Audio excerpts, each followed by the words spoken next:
Good evening. A former administrator at Hano is speaking out and publicly raising questions about the contracting and other financial practices at the Housing Authority. The claims are outlined in a civil suit filed in federal court this afternoon. WDSU reporter Gina Swanson has the story.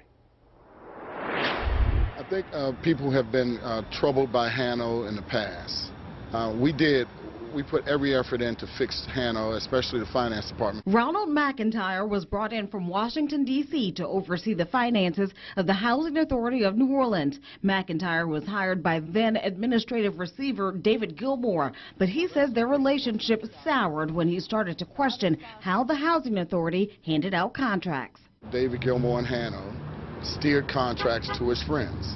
He steered contracts and use federal funds to cover those contracts. McIntyre says his questions led to an increasingly hostile work environment, and he was ousted from the agency early this year.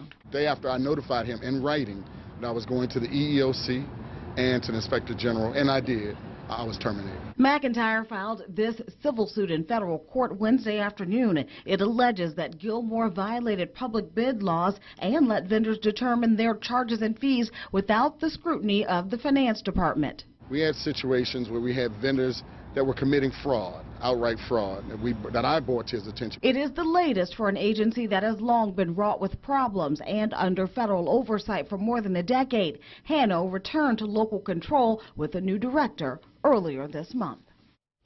David Gilmore is no longer with Hano. His contract ended in April. He is publicly credited with turning around a troubled agency.